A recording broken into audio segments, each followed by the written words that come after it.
Good morning. Well, first of all, I'd like to make an announcement um, for my few loyal listeners that I have here. The announcement is as follows.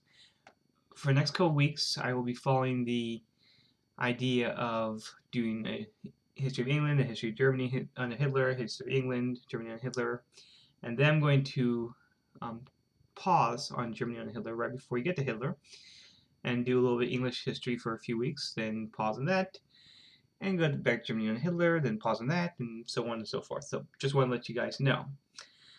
So today I call this episode 6, Germany on Hitler, the Great Inflation.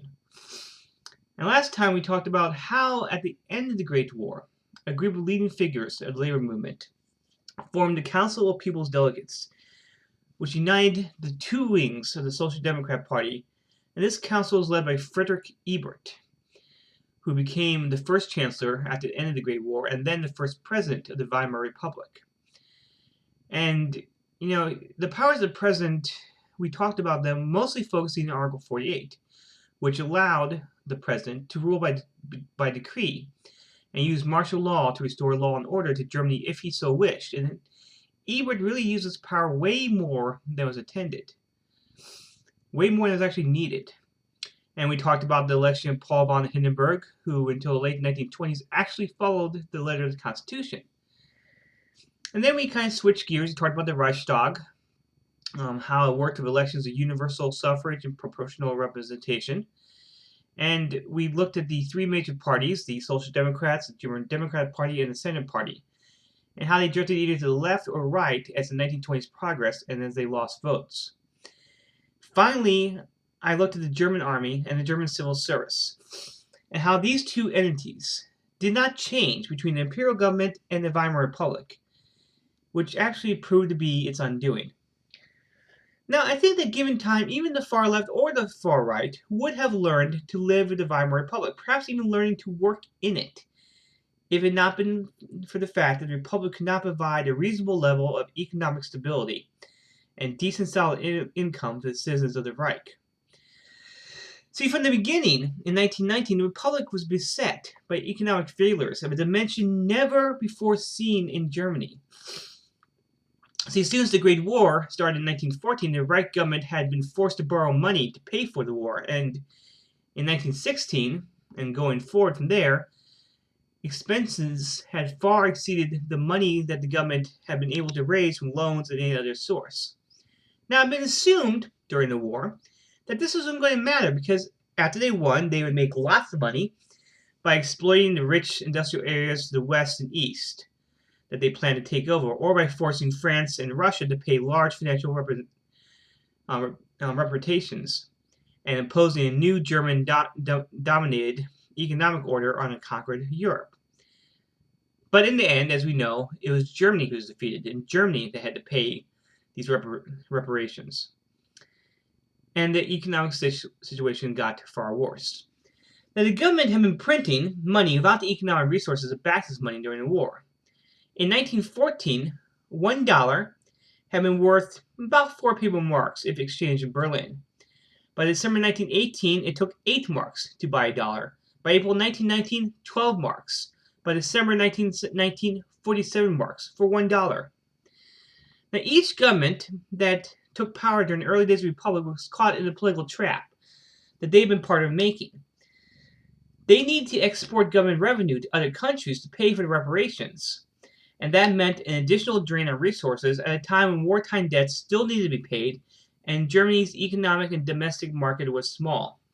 Now, this should not be unexpected. After all, in 1919, thanks to the Treaty of Versailles, the heavily populous areas of Lorraine and Silesia had been taken from Germany, and industrial production in Germany was only 42% of what it had been before the war. Germany is also producing less than 50% of the grain it produced in 1913. Massive expenses were required to fund the adjustment to a peacetime economy and provide welfare measures for ex-soldiers either seeking jobs or unable to find them because of war disability. But if any government sought to bridge the gap by raising taxes, they are accused by the nationalist right of imposing taxes to meet Allied reparations. So instead of this, most early governments chose to tell their allies that Germany's currency problems would only be solved by either abolishing reparations or scheduling them to what would be a more acceptable level. Now this helped a bit, and it stopped the slide in the mark against the dollar, yet by November 1921, Germans who still wanted to buy a dollar now had to pay 263 marks for it. By July 1922, the cost had doubled again to 493 marks. Now, inflation on this level had different effects on different players in the economic game. Some people loved it. They could borrow money to purchase goods, they could borrow money to purchase equipment and industrial plants, and then they could pay it back when it was worth a fraction of its original value, which did help stimulate industrial recovery after the war. Okay, it did help. In fact, from 1919 to June 1922, economic growth rates in Germany were high, unemployment low.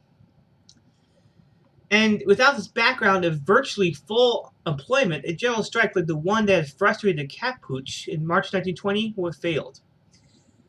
Real tax rates were low.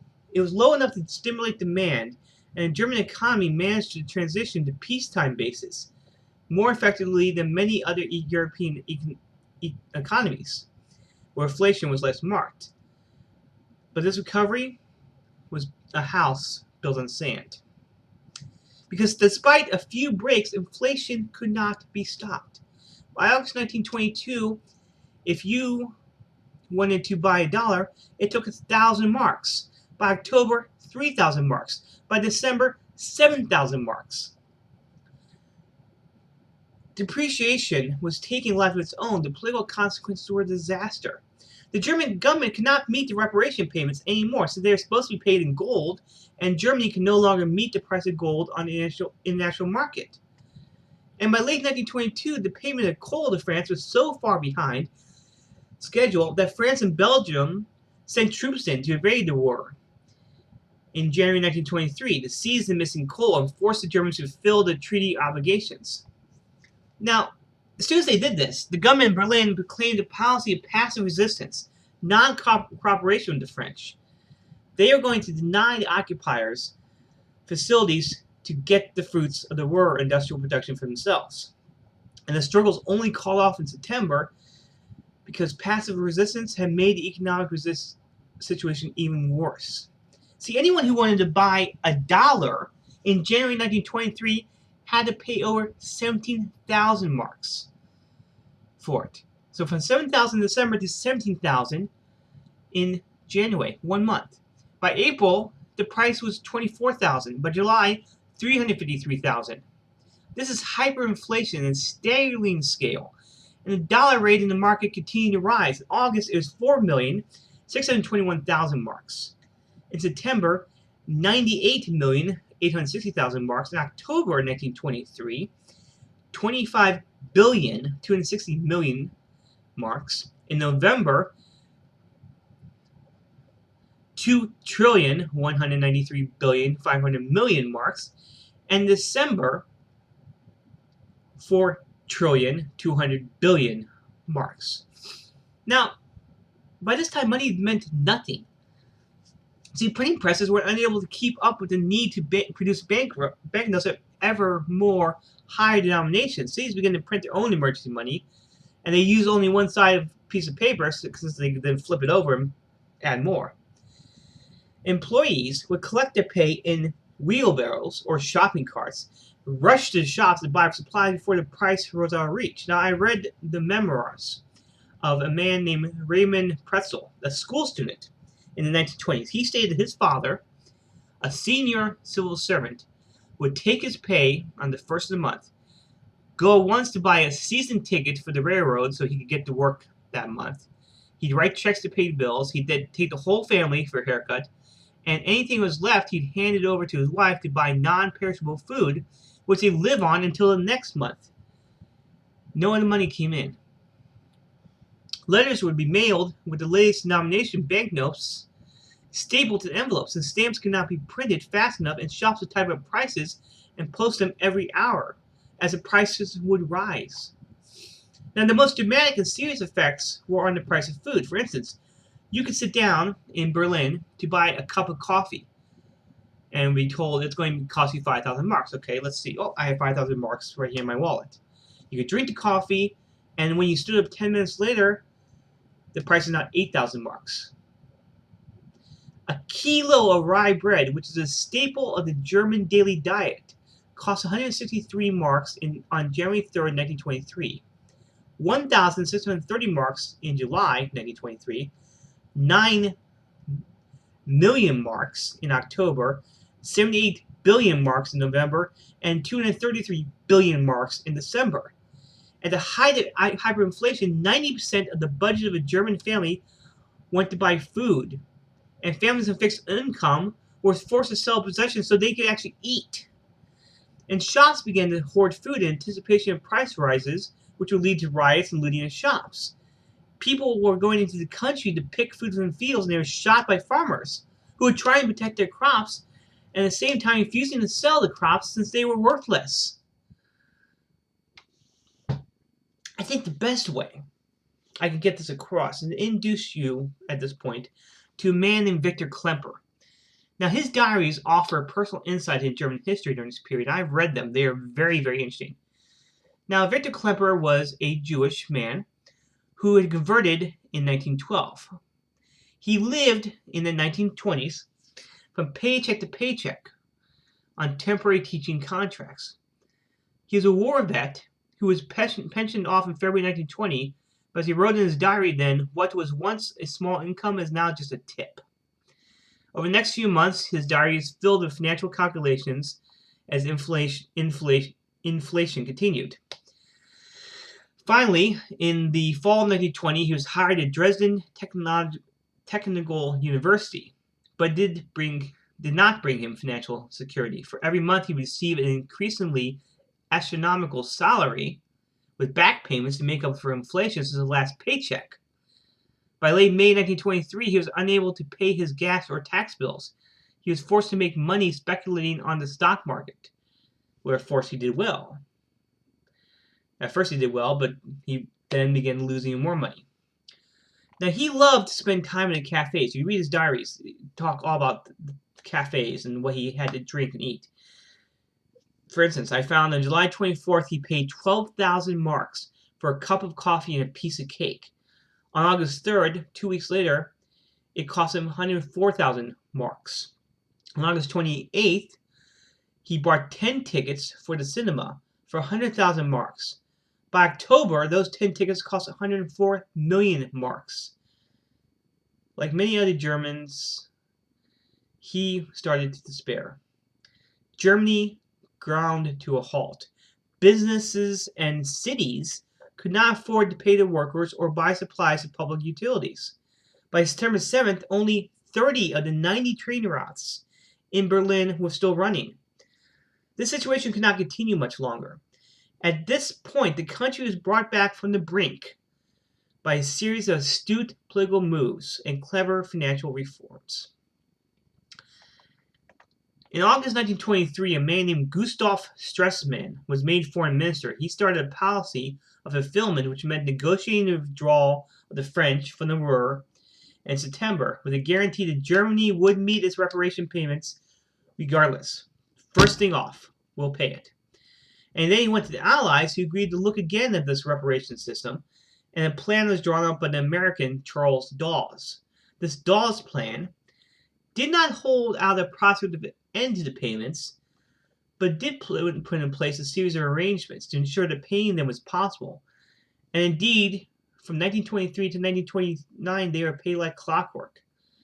Now, Stresemann, of course, was hated by the far right, but the extent of hyperinflation by this time convinced most people that this is the only realistic policy, a view they would not have taken in 1922. Now, Stresemann arranged for a man named Wiemar Schacht, an astute financier with strong political connections, to head the central state bank, the Reichsbank, on December 22nd, 1923. Remember that man, because he's going to be involved later in the Nazi organization. Now, November 15th, the Rentenmark was issued as a new currency with its value tied to the price of gold. Now, Schacht put a number of measures in place to defend the Rentenmark from speculation as a new currency, which is soon renamed the Reichsmark, became more widely available. It replaced the old imperial mark and achieved general acceptance, with the result hyperinflation was finally over. Now, I must note as well that while other countries did deal with post-war inflation, none of them were so badly off as Germany, where prices reached 1 billion times their pre-war level. A decline that has entered the annals of economic history as the greatest hyperinflation ever. Now, the consequences of the hyperinflation and the way it ended were momentous. But the long-term effects on the economic situation in Germany, they're hard to measure. It used to be taught that this destroyed the middle class of Germany, but the middle class is a very diverse group in economic and financial terms. So, true, anyone who invested money in war bonds lost it. But anyone who had borrowed a large sum of money as a mortgage, for instance, did really well because they could acquire the property for virtually nothing. Now, often these two situations are done by the same person. So the person may have ended up in the same boat, but for those who depended on a fixed income, they were ruined. The economic and social cohesion of the middle class was shattered as winners and losers confronted each other across a new social divide. The result was a growing fragmentation of the middle class. After 1925, all these middle class political parties, they were rendered helpless from attacks on the far right, and all social groups felt the pinch.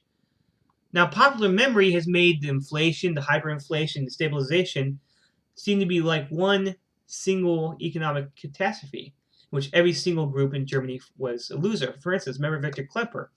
He's typical. He wrote that when stabilization came, the fear of sudden monetary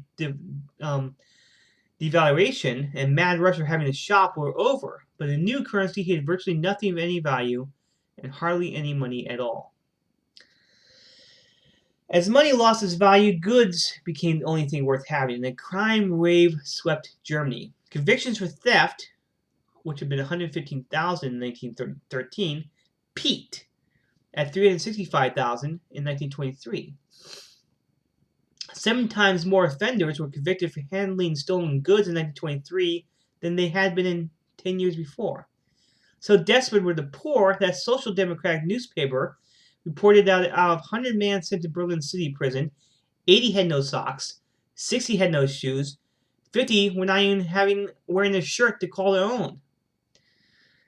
Now, stealing the Hamburg docks, where workers were traditionally allowed to help themselves to a portion of the cargoes they are paid to load and unload, now reached unprecedented levels, with workers refusing to load any good that they could not use.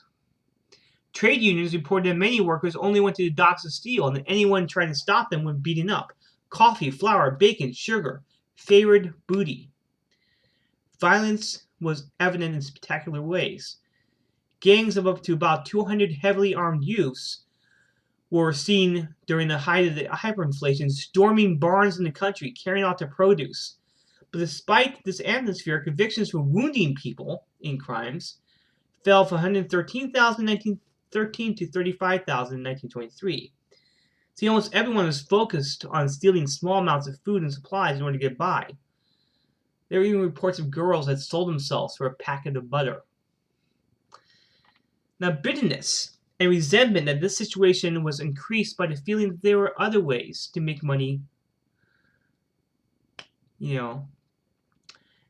and they just hated people that had made huge profits through illegal currency dealing or black market profits, or really any way they could get around the law.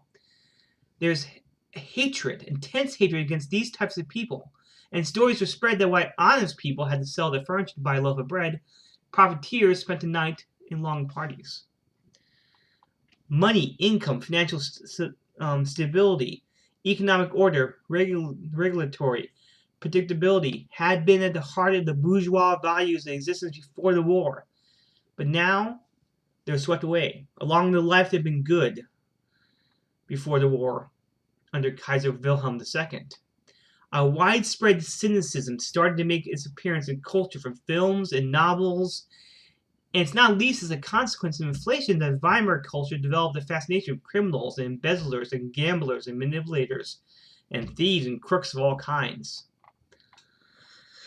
Now, among the groups that were regarded as winners in hyperinflation were the big industrialists and financiers, which spread widespread resentment against the so-called capitalists and profiteers for most of Germany. But if you actually talked to the average industrialist, he would most likely say he didn't gain as much as he could remember from the days when the Kaiser ruled and the police kept the labor movement down while big business had a say in economic and social policy. Now, this may be part nostalgia, but in truth, this is pretty much the picture before the war. The big names like Krupp and Strom and Thyssen and Barlin and Rathnew and Simmons had resisted the unions and rejected the idea of collective bargaining before the war. Now, they had been forced to ease up during the war because the state had interfered in labor relations. And on November 15, 1918, the state had signed a pact with these industrials, big giants, establishing a new framework of collective bargaining, including recognizing an 8-hour day. Now, both sides wished to keep off the threat of sweeping socialization. They didn't want the extreme left to take over. They didn't want this to be another Russia. And this agreement preserved the existing structure of big business while giving union equal representation on a nationwide network of joint bargaining committees. So in the beginning years of Weimar, things did not look bad for big business. See, once they figured out that inflation wasn't going to end, many industrials bought large quantities of machinery with borrowed money. They lost its value by the time they came to pay it back. But that didn't mean that they kept inflation going to make more money. See, many were confused about what to do in 1923, and the gains they made were not that high. And sharp deflation that came about because of currency stabilization brought about serious problems with industry, which in many cases had invested in more plant than was needed. Bankruptcies followed. The huge industrial giant Hugo Stein's collapsed, while major companies sought refuge in a wave of mergers and cartels. For instance, United Steelworks became one of the new companies, or IG Farben. Now, these new companies were designed not only to achieve market domination, but to cut costs and increase efficiency. The new enterprises set great store by rationalizing their production along the lines of the Ford Motor Company in the United States. They called this process Fordism because they were automating and they're mechanizing whatever possible in the interest of being efficient. For instance, in the coal industry, in the war, in 1913, 98% of the coal was dug out by hand. By 1920, it was only 13%. And the amount of coal that each miner could bring up increased from 255 tons in 1925 to 386 tons by 1932 in a year. That's just one coal worker. See, these gains allowed the coal companies to reduce the workforce from 545,000 in 1923 to 353,000 in 1929. And all over the industrial front of Germany is all the same. Now, of course, this was made worse by the fact that after the war, a large number of people that were born right before the war were now ready to enter the job market, but they couldn't. And they should have been able to. They should have more than made up the numbers of people killed or maimed in the war or who died in the Spanish influenza epidemic of 1918-1919. But they could not find jobs. So this meant that by 1926, more than 3 million people were unemployed. As business workforces dropped, the businesses themselves figured, well, there's no need to compromise their labor unions. So the relationship that had been built up in the years after the war ended. Now, meanwhile, the government is faced with all these people on unemployment. In order to keep the whole welfare program from falling apart, they introduced a new scheme of unemployment insurance in 1926 and 1927. Now employers and employees had to contribute money into a general fund, which would be sent to Berlin to use in times of trouble. But since there's a cap placed on helping no more than 800,000 workers at a time, it was doomed to fail if more than that number was ever unemployed. So if you think about it, if there's 3 million people unemployed in 1926, and this cap was set at 800,000 workers in 1927, do the math here. It's not going to work. Now, businesses, of course, did not like this new law. It's piled on extra costs. It forced employers to contribute to workers' benefit schemes and imposed an increasing tax burden on burdened enterprise and the businessmen themselves. And legal restriction on hours the workers could be worked kept many plants from making the money they hoped with the new Fordism system in place. In 1929, the Industrialist National Organization announced they no longer could afford the unemployment laws and called for huge cuts in state expenditure, along with the formal ending of the bargain with labor that kept businesses going in 1918 during the Red Revolutions. So all this hatred for labor by big business, and big business being hated by the people for profiteering in 1923, were pushing people to find a reason that they were out of jobs and out of money, and they blamed the Social Democrats, who were led, they said, by Jews who were corrupt and took bribes to make sure that their fellow industrialists made money while starving the poor Protestant and Catholic Germans. What could be next to drive Weimar apart? How about culture? And we will talk about that next time we meet. So stay thirsty, my friends.